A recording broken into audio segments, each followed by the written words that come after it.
Chers téléspectateurs d'Africa Télévision, bonsoir et bienvenue dans cette nouvelle émission Parlons droit. Nous avons le plaisir et le privilège d'accueillir aujourd'hui Maître Alifa Habib Koné. Maître, bonsoir et bienvenue. Bonsoir, M. Sey. Nous vous remercions d'avoir accepté cette invitation. C'est un plaisir pour moi. Maître Alifa Habib Koné a été assistant vérificateur puis chef de mission au bureau du vérificateur général. Il a également été rapporteur adjoint lors de la Semaine internationale de lutte contre la corruption qui s'est tenue au Mali en 2010. Il est aussi le point focal du rapport d'audit qui a été réalisé par ITIE, l'initiative pour la transparence dans les industries extractives. C'est bien cela? Oui, pour le compte de la Société des mines d'or de Morila. Parfait. Et Maître Alifa Habib Koné est avocat depuis environ une dizaine d'années. Depuis 2010 précisément. D'accord. Donc aujourd'hui, nous allons nous entretenir sur le sujet la corruption au Mali, les lois et la pratique.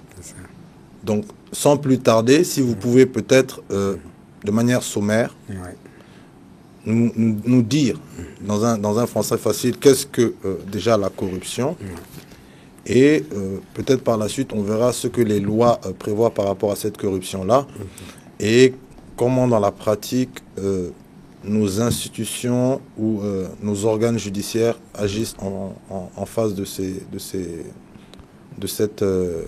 mot-là. Okay. Merci bien, M. Sey. Tout le plaisir est pour moi de venir échanger avec vous, partager et surtout sensibiliser sur ce phénomène. Et j'en profite pour faire un clin d'œil à tous ceux qui se battent depuis des années pour la bonne gouvernance dans ces pays. J'ai fait un clin d'œil particulièrement à l'Association malienne de lutte contre la corruption et la délinquance financière et également la communauté de lutte contre les pratiques liées à la corruption. Ceci étant dit, je ne vais pas vous donner une définition académique de la corruption. Et la corruption est entendue de façon assez simple dans son sens strict comme le fait pour une personne investie d'une fonction déterminée, que ce soit dans les secteurs publics ou dans les secteurs privés, de solliciter ou d'accepter un don, un avantage quelconque en vue d'accomplir ou de s'abstenir d'accomplir un acte dans le cadre de sa fonction. Donc voilà de façon générique comment on définit la corruption. Le plus important, c'est qu'on s'abstient de poser un acte ou on pose un acte qui est contraire à ce qu'on aurait dû faire dans les conditions normales en répondant aux exigences de sa fonction. D'accord. Donc dans un français facile, c'est-à-dire que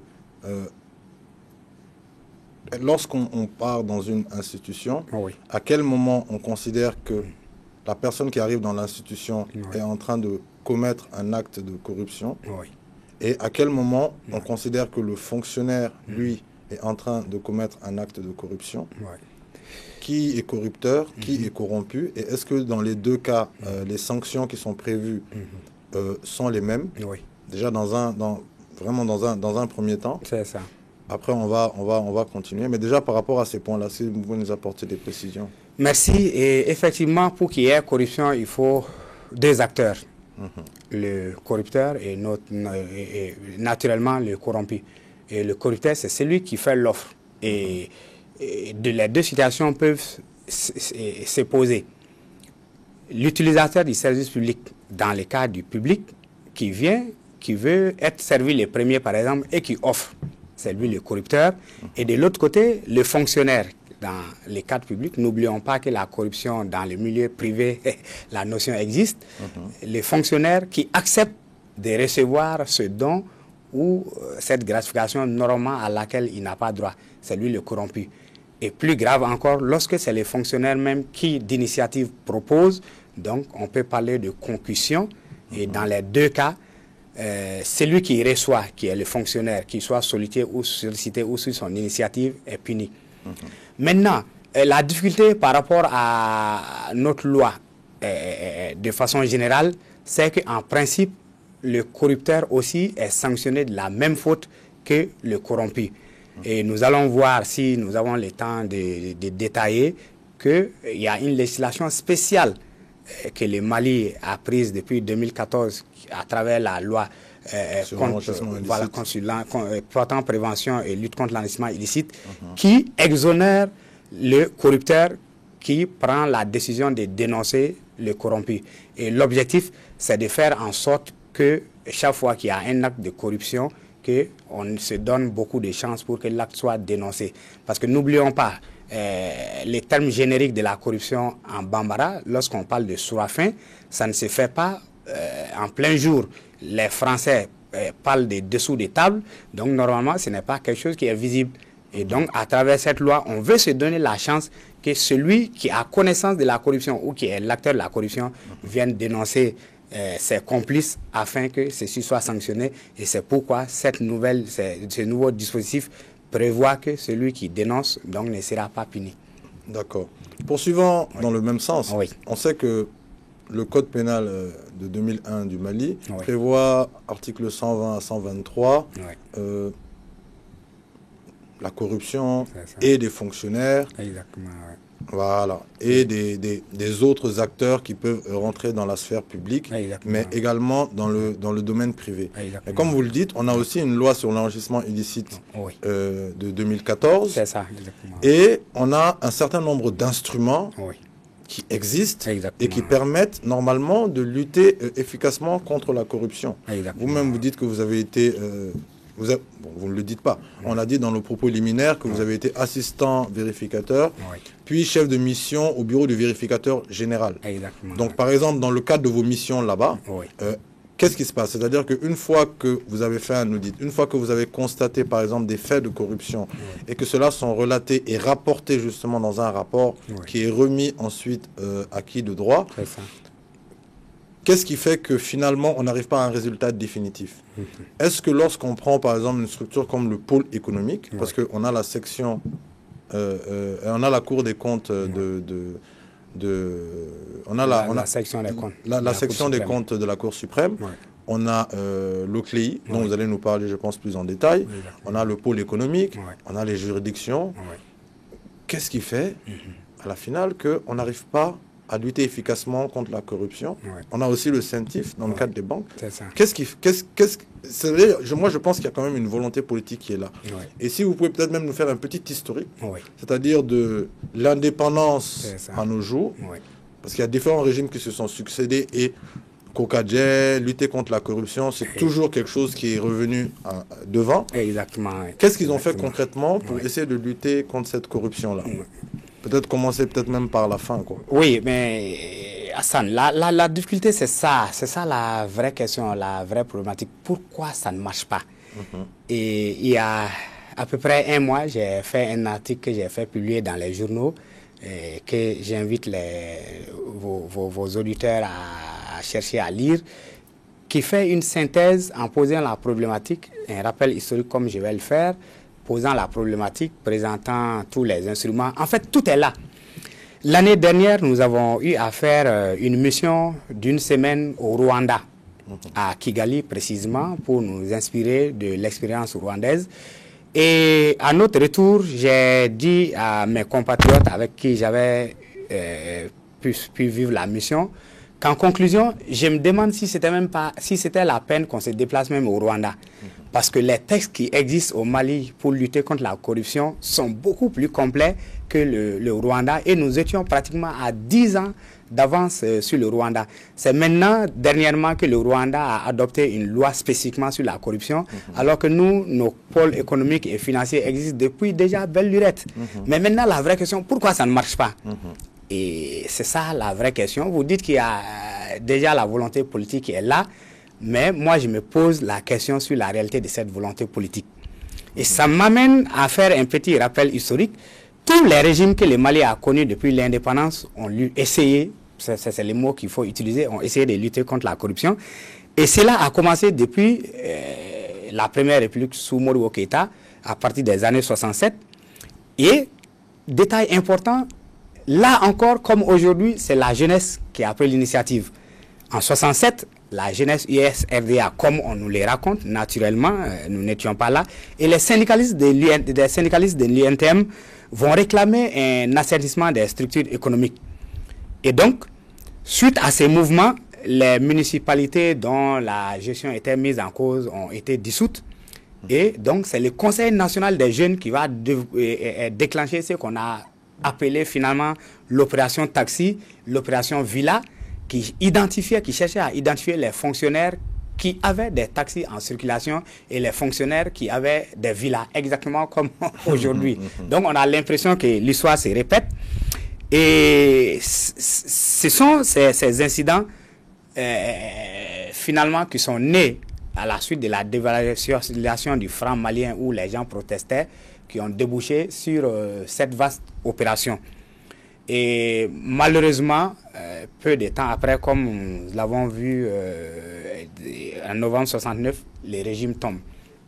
Et lorsque le régime de Moussa Traoré arrive, CMNL, ce régime reprend exactement les mêmes textes qui existaient en essayant de les améliorer. C'était un peu plus répressif quand même. Oui, un peu plus répressif. Mais ce que les gens ignorent, c'est que déjà, les textes répressifs sous Moussa Traoré, l'embryon existait déjà sous Modibo Keïta.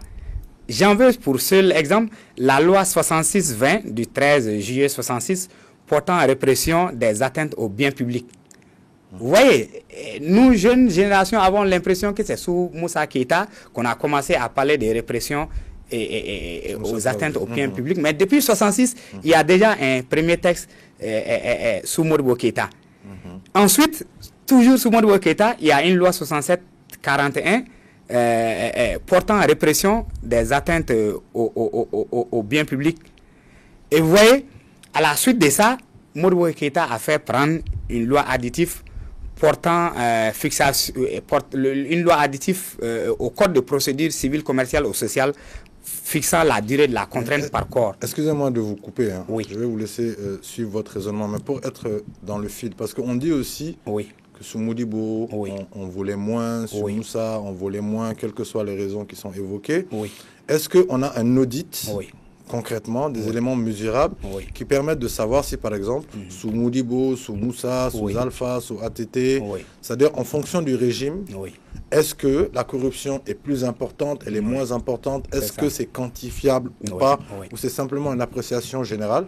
C'est ça. Si ces éléments existent, peut-être pendant dans le cours de vos réponses ou après, nous dire également comment aujourd'hui on sait si tel régime est mieux ou est moins bien que le précédent. Hassan, je vais vous dire tout de suite qu'on a l'impression quand même que c'est des mal en pis, même si ce n'est pas mesuré. Et c'est ce qui est regrettable. Nous n'avons pratiquement aucun document qui retrace de façon quantitative les atteintes aux biens publics et autres. Et c'est à ce travail que nous nous sommes décidés à nous attaquer. Et si tout se passe bien, dans les jours à venir, nous nous proposons d'éditer un document qui va faire ce travail de synthèse de cette lutte depuis Modibo Keïta jusqu'à nos jours avec des chiffres bien précis. Mais vous voyez que déjà, sous Modibo Keïta, on dit que les gens avaient honte. Mais les gens n'avaient pas seulement honte, ils avaient peur. C'est ce que mon développement tend à rectifier. Parce qu'il y avait, non seulement les gens avaient un certain honneur, mais sous Modibo Keïta aussi, la répression, le début de répression était déjà là. Sous Moussa Traoré, on a davantage mis l'accent sur la répression parce que bon, les gens estiment que c'était un régime non démocratique et l'atmosphère faisait qu'en sorte que c'était un peu comme la réalité d'aujourd'hui au Rwanda. Les gens avaient peur et cela était accompagné par des textes qui suivaient, notamment l'ordonnance numéro 6 CMNL depuis déjà 1974 portant répression des atteintes aux biens publics, l'ordonnance 76-23 portant qualification des crimes d'atteinte à la sûreté intérieure de l'État et surtout la loi 82-89 du 20 février 82 portant répression des crimes d'enrichissement illicite qui est en réalité une reprise du texte qui existait sous Modibo Keïta. Et enfin, un dernier texte, la loi 82-40 du 26 mars 82 portant répression des crimes de corruption qui va être suivi d'un décret d'application. Donc vous voyez, on a renforcé les textes qui existaient déjà sous Modibo Keïta et on a mis davantage l'accent sur la répression. Et c'est ce qui fait que les gens trouvent que sous Modibo Keïta et sous Moussa Traoré, les gens avaient peur. Maintenant, aujourd'hui, est-ce que les gens ont honte? Est-ce qu'ils ont peur? Je ne le crois pas. Et malheureusement, c'est ça la petite difficulté avec les régimes démocratiques, parce qu'on a l'impression que depuis que Moussa Traoré est tombé, la lutte contre la corruption dans son vrai visage a disparu. Et j'en veux pour preuve l'ordonnance 91-068 PCTSP, ça c'est sous la première transition avec Amadou Toumani Touré, en date du 1er octobre 91, qui vient abroger les lois portant création de la Cour spéciale de sûreté et de la Commission spéciale d'enquête sur les crimes d'enrichissement illicite et de corruption, qui étaient donc les instruments de répression sous le régime de Moussa Traoré. Donc, on tombe sous l'ère démocratique. Naturellement, il y aura tout un tas de textes à foison pour lutter contre la corruption, et notamment la ratification d'instruments internationaux. Et ça, c'est le deuxième aspect dont on va parler. On parle de la lutte contre la corruption au Mali, mais le Mali n'est pas un îlot. Tous les textes au niveau national sont inspirés de conventions internationales luttant contre la corruption à l'international. C'est ratifié. Oui, et c'est ça, justement. Dans mon article, je disais que le Mali est un pays spécieux en matière de ratification et en matière de lutte contre la corruption, parce que bizarrement, le Mali a ratifié tous les textes internationaux de lutte contre la corruption. Mais excusez-moi, Ahmed, oui. Est-ce que ça ne veut pas dire que quelque part, oui. Contrairement peut-être à ce qu'on disait dans nos propos liminaires, oui. il y a peut-être une volonté politique qui est là, mais il y a une incapacité dans l'application de ces lois-là à pouvoir lutter efficacement contre la corruption.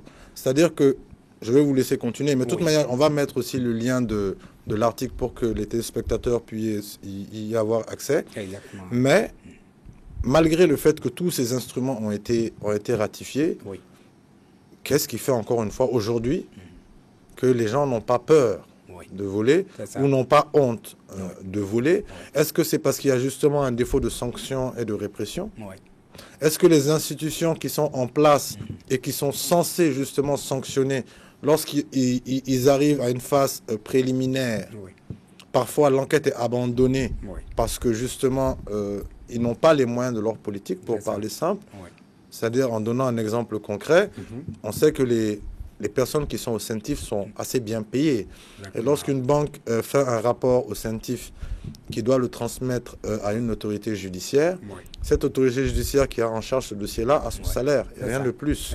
Donc, est-ce qu'il est possible légalement déjà de trouver un système peut-être de revalorisation de ces salaires-là en fonction des montants qui vont être recouvrés auprès des corrompus et des corrupteurs, ou à défaut, on laisse cette boîte de Pandore comme elle est, mais on n'a pas de moyens on n'a pas de moyens efficaces en réalité, ni de contrôle, ni de lutte. Parce que le bras armé de la corruption, avant tout, il ne faut pas l'oublier, c'est la justice qui est censée être lui-même un pouvoir indépendant. Exactement.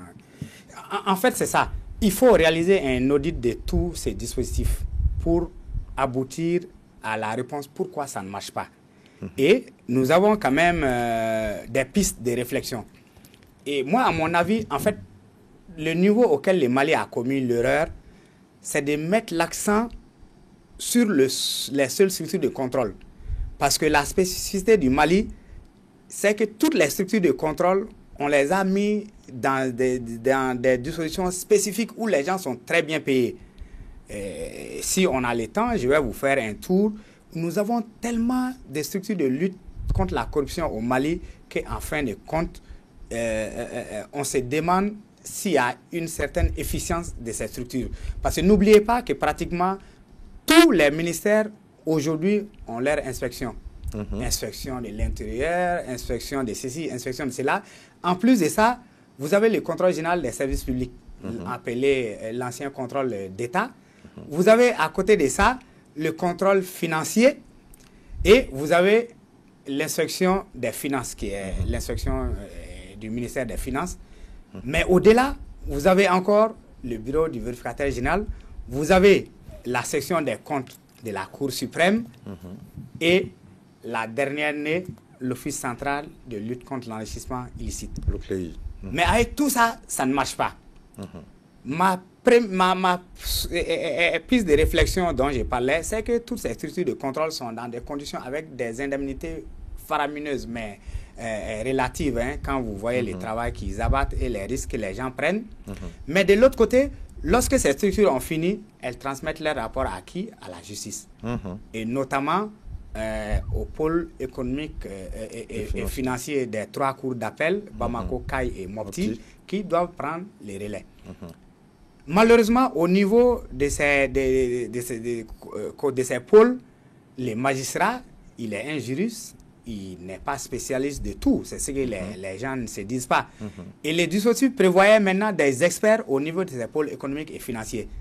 Mais vous prenez un inspecteur des douanes qui est à la douane, un inspecteur des impôts qui est aux impôts, il a plus intérêt à rester à la direction générale de la douane ou à la direction générale des impôts que d'être détaché auprès du pôle économique et financier avec quelques indemnités qui ne l'amènent nulle part.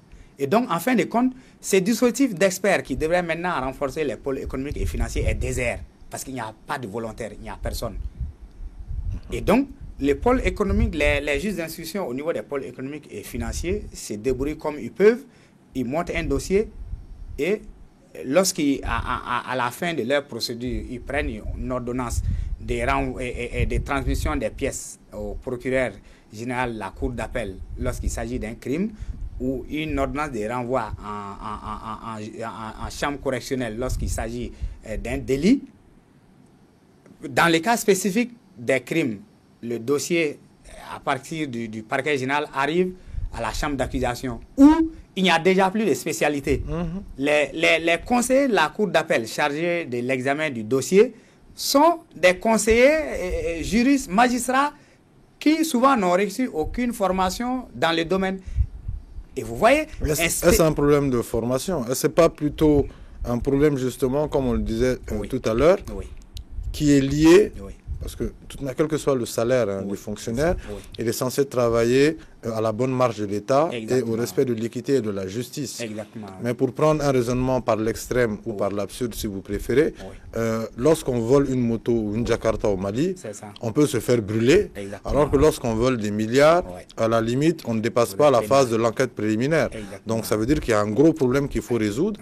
Et si ce problème consiste peut-être à inciter les personnes qui seront en charge de ces dossiers-là, notamment au niveau de la justice, en leur donnant des moyens de gagner même des avantages ou des suppléments de salaire lorsqu'ils vont recouvrer des montants au niveau des corrupteurs et des corrompus, ça peut peut-être quelque part motiver aussi le juge dans ce sens-là, si je peux m'exprimer ainsi, à se saisir même ou à s'auto-saisir de ce type de dossier-là. Parce qu'on lui amène un dossier de 2 ou 3 ou de 4 ou de 5 milliards, le monsieur gagne 350 000 francs par mois. Bon, vous me direz... Normalement, il faut qu'il soit dans une probité morale irréprochable. Mais quand on regarde l'environnement également qui l'entoure, ça ne l'encourage pas forcément. Donc, il faut que l'État, peut-être, aille aussi dans ce sens-là, à mon entendement. Ça, c'est notre deuxième piste de réflexion. Mais la première que je poursuivais, c'est d'abord un problème de qualification. Donc, je disais qu'au niveau de la chambre d'accusation, les juges, les conseillers ne sont déjà pas spécialisés.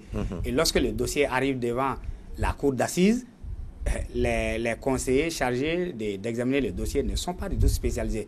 Donc, vous voyez qu'à la base, on part d'une spécialisation au niveau des pôles économiques et financiers. Et on se retrouve au niveau du jugement à des non-spécialistes. Maintenant, la deuxième phase, qui pour moi est un argument beaucoup moins pertinent, parce que les gens en venant à la justice magistrate, ils savent exactement dans quelles conditions ils vont travailler. Et moi, je suis de ceux qui pensent que ce n'est pas forcément l'augmentation des salaires qui va permettre de lutter contre la corruption.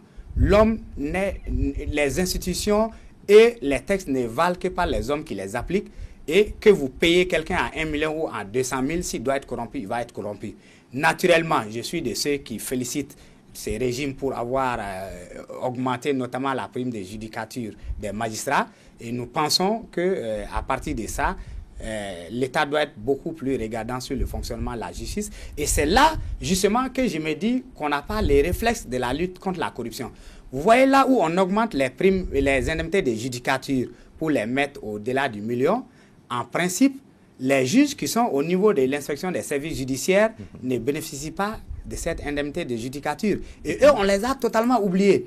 On augmente des magistrats au niveau du système ordinaire qui doivent être contrôlés maintenant par leurs collègues et d'autres personnes qui sont à l'inspection des services judiciaires. Et pendant ce temps, eux, on les a oubliés.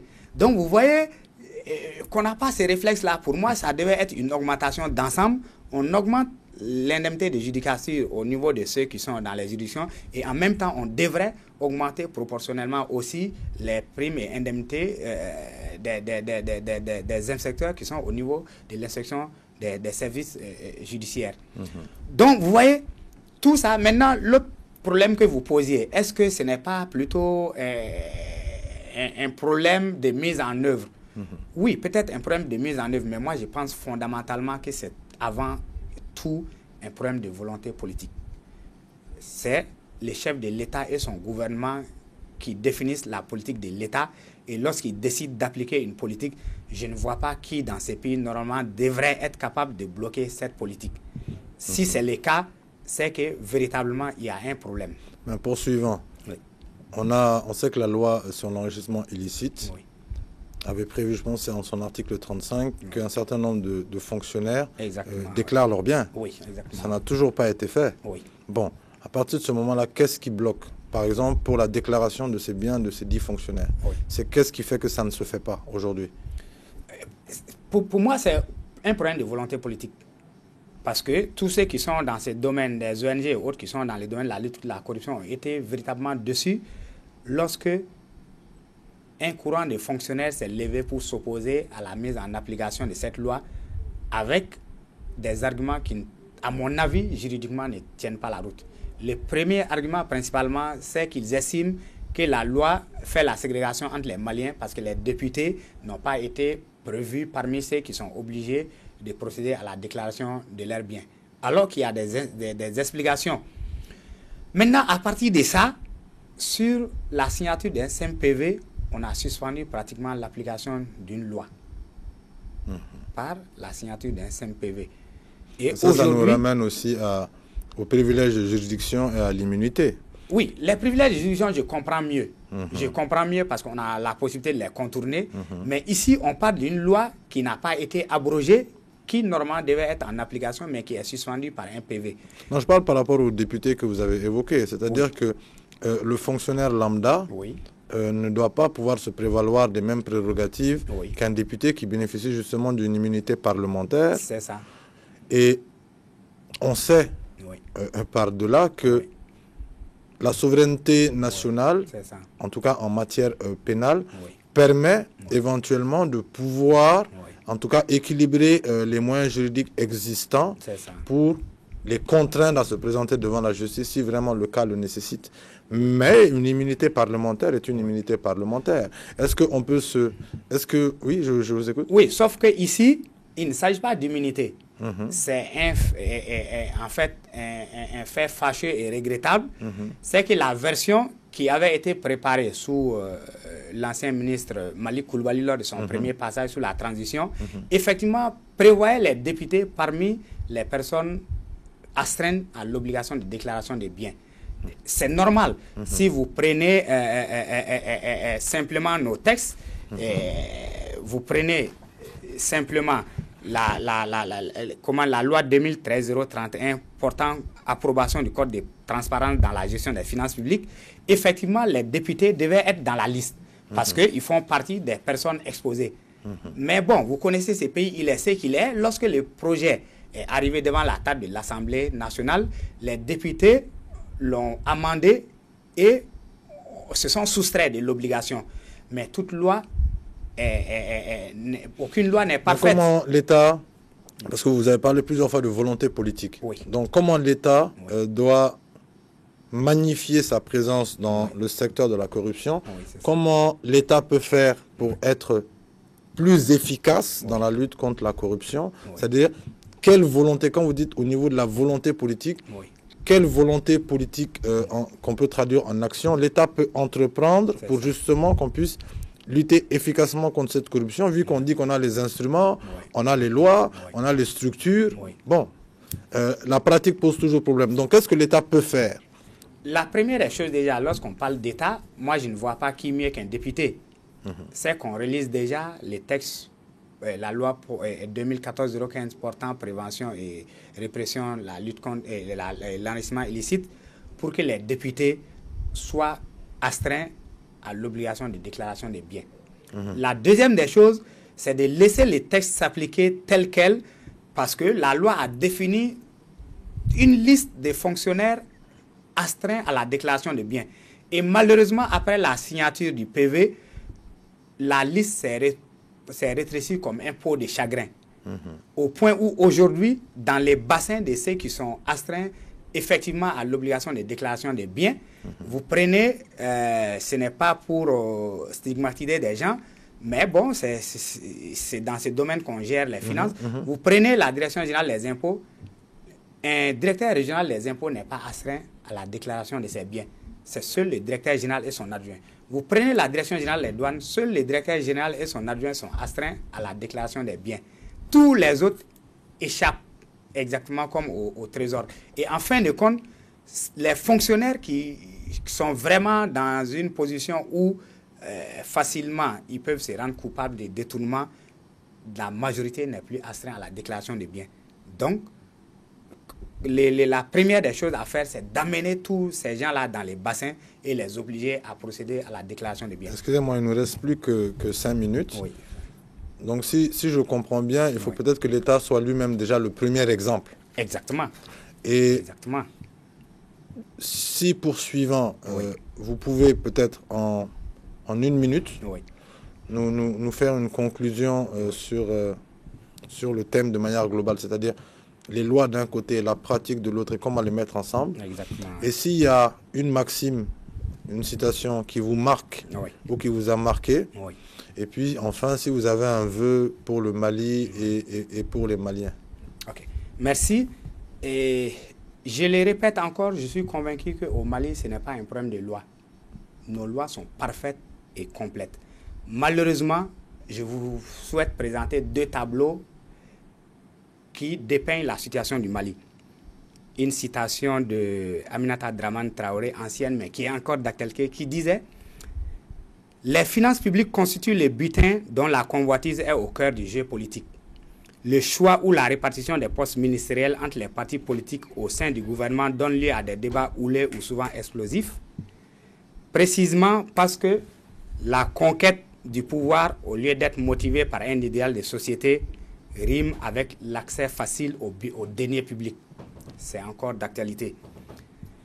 Maintenant, je voulais terminer sur un espoir, une espérance, en citant un autre Malien qui a réfléchi sur la question, Karamogo Kane, Karamogo Kane, économiste, qui tirait la sonnette d'alarme avec un ton d'espoir, en disant qu'au cours des 10 dernières années en Afrique, je cite, les opinions publiques sont de plus en plus sensibilisées à ces phénomènes.